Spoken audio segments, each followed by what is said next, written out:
کام کے اندر اللہ کی قربت سوچنی ہے. مقصود یہ ہے کہ جب میں اس کی بارگاہ میں جاؤں گا, جب بندہ مرتا ہے تو فرشتے اس کی روح لے کے جاتے ہیں آسمانوں پہ, جسم لے کے نہیں جاتے. میں سنوارتا اپنے جسم کو, دن بھر جو ہم سنوارتے ہیں نا, یہ چہرے کے اوپر جو لیپا پوتی کرتے ہیں وہ جسم کو سنوارتے ہیں. یہ پرفیوم, یہ باڈی اسپرے, یہ چیزیں یہ جسم کو خوبصورت کرتی ہیں. جسم سے خوشبو آتی ہے, روح سے نہیں آتی. روح سے خوشبو سب آئے گی جب میں رب کی راہ میں چلوں گا, رب کی قربت پاؤں گا. پھر کوئی اتنا بڑا بیوقوف ہو کہ آپ پیزا خریدتے ہیں, 1000 روپے کا 2000 روپے کا پیزا لیں, تو وہ جب آپ پیزا لیتے ہو تب کیچپ فری ہوتا ہے, کیچپ فری ہوتا ہے. کوئی شخص پیزے کی رقم دے کر کیچپ حاصل کرنا چاہے تو آپ اسے کیا کہیں گے؟ آپ کی سوچیں کتنا بیوقوف آدمی ہے, کتنی عجیب سی بات ہے, پیزے کی قیمت دے کر کیچپ حاصل کر رہا ہے. ہمارے یہاں ہوتا ہے کہ ہم جب پریشان ہوتے ہیں تو پریشان, آپ کے پاس مس کال آتی ہے, میسیجز آتے ہیں, کس لیے آتے ہیں؟ وہ ریمائنڈرز ہوتے ہیں بتانے کے لیے کہ ہم بھی ہیں, ہمیں یاد کرو یار, ہمیں بھول گئے ہو. تو جو آپ کے اوپر پریشانیاں آتی ہیں نا, اللہ تعالیٰ کی طرف سے وہ آپ کو بتا رہا ہے کہ میں ہوں, مجھے یاد کرو, میری طرف آؤ, میری راہ لو. اس راہ کو لینے کے لیے اللہ تعالیٰ کو پریشانی مبتلا کرتا ہے. اور پھر اللہ تعالیٰ خود اپنے کلام میں فرما رہے ہیں, وہ رب وہ ذات ہے جس سے ہمیں کام پڑھنے ہی پڑھنے. کسی بڑا آدمی ہو نا جس سے مجھے کام نکلتے ہوں گے تو میں اسے خود ہی ایکسکیوز کر لوں گا, معاملہ ہو جائے خراب میرا اس کے ساتھ نا, فون نیچے ہو جائے تو میں اس کا ایکسکیوز کر لوں گا. کوئی ایسا بھی بڑا آدمی ہوگا جو کہے گا تم مجھ سے توبہ نہیں کرتے, تم مجھ سے اپنی غلطی کی معافی نہیں مانگتے کہ میں تمہیں معاف کر دوں. وہ خود بار بار یاد دلا رہا ہے, کر لو توبہ, غلطی کی معافی مانگ لو, میری راہ میں آ جاؤ, میری طرف آ جاؤ. لیکن ہم جب جاتے ہیں نا بزرگوں کے پاس تو ہم کہتے ہیں ہم پریشان ہیں, میری شادی نہیں ہو رہی, میری نوکری نہیں لگ رہی, امتحان کا مسئلہ ہے, رزلٹ آنے والا ہے, کوئی اور مسئلہ ہے, مکان کا مسئلہ ہے, زمین کا مسئلہ ہے, دکان کا مسئلہ ہے, کاروبار کا مسئلہ ہے, میرے پیسے اٹکے میں, یہ مسئلہ ہے.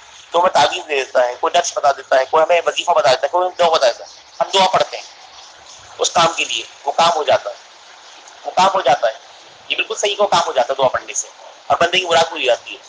لیکن اگر وہ دعا میں اس لیے پڑھتا کہ یہ دعا پڑھوں گا تو مجھے میرے رب کی قربت ملے گی, کیونکہ آیت تو قرآن کی ہے, الفاظ تو قرآن کے ہیں, اور قرآن کے پڑھنے سے رب کی قربت ملے گی. اگر ہمیں یہ سوچ لیتا تو مجھے رب کی قربت ملتی, یعنی پیزا مل جاتا اور کے ساتھ وہ کہتے فری ہوتا. پریشانی تو ویسے بھی ہٹ جانی تھی, پریشانیوں کا مسئلہ نہیں ہے, ان تکلیف کا مسئلہ نہیں ہے. وہ تو مس کال دی تھی تاکہ میں یاد کر لوں, میں کال بیک کر لوں. مس کال اس لیے تھی کہ میں کال بیک کر لوں, لیکن میں نے کال بیک نہیں کی, میں غلط نمبر پہ چلا گیا, غلط لائن پہ چلا گیا, کہ میں نے مس کال آ رہی تھی میں نے فون سائلنٹ کر دیا, پریشانی ختم کر دی میں نے. پھر نئی پریشانی میں آ جاؤں گا. میں نے سوچا نہیں, مجھے رب کی آ رہی ہے. لیکن جب بندہ اپنے رب سے, اور یہ انبیاءوں کی تعلیم ہے. نوح علیہ السلام کہتے ہیں کہ کیا تم اپنے رب سے استغفار نہیں کرتے؟ نوح علیہ السلام کہتے ہیں کیا تم اپنے رب سے استغفار نہیں کرتے کہ وہ تمہیں, اب وہ تمہیں مستظر بارش دے. لوگ بارش کی دعا کرتے ہیں نا فصل ہونے کے لیے, مستظر بارش دے, یہ قرآن کے اندر ہے. نوح علیہ السلام اپنی قوم سے کہتے ہیں کیا تم رب سے استغفار نہیں کرتے کہ تمہیں بارش دے, اولاد دے, نعمتیں دے, رحمتیں دے, فصل دے, خیر و برکت دے. اس ایک لفظ کے اتنے مصداق ہے کہ آپ کی زندگی کی ساری پریشانیاں صرف جب آپ کہتے ہیں نا استغفر اللہ, تو اسی کہنے سے ختم ہو جاتی ہے. سلاسل میں, مختلف سلاسل میں, اور سلسلہ عالیہ قادریہ مزملیہ جس سے میں تعلق رکھتا ہوں, میرے پیر و مرشد نے طریقہ کار یہ تھا, بزرگان دین کا بھی یہ طریقہ کار ہے کہ پہلے مرید کو 70,000 مرتبہ استغفار کی تعلیم دیتے, وہ پڑھ لیں. یہ پوری زندگی میں نہیں کرنا, ایک سرٹن ٹائم میں کرنا. مسئلہ یہ کہ اسے کرنا سرٹن ٹائم میں, آپ اور ہم سبھی پڑھتے ہیں اور چلتے پھرتے اٹھتے بیٹھتے بھی استغفر اللہ کہہ دیتے ہیں, لیکن ایک سرٹن ٹائم کے اندر, جیسے ایک سلیبس ہے نا اس کو 6 مہینے میں ختم کرنا ہے. ایک سیمسٹر ہے تو اس کے اندر وہ جتنا کورس ہے وہ 6 مہینے میں ختم ہوگا, اس کے اندر اس کرنا ہے اور اس کے اندر اس کا ایگزام دینا ہے. تو ایک سرٹن ٹائم میں جب ہم اس کو کمپلیٹ کریں گے نا 70,000 مرتبہ, تو وہ پرانے زمانے میں ہوتا یہ تھا کہ مرید آیا بیت ہونے کے لیے, اس کو رکھ لیا 7 دن 10 دن, تو اس نے روز جو ہے 10,000 مرتبہ پڑھا. جو نہیں پڑھ سکا 2,000 مرتبہ سے کم پڑھا, تو 12 دن 15 دن 20 دن میں اس نے مکمل کر لیا.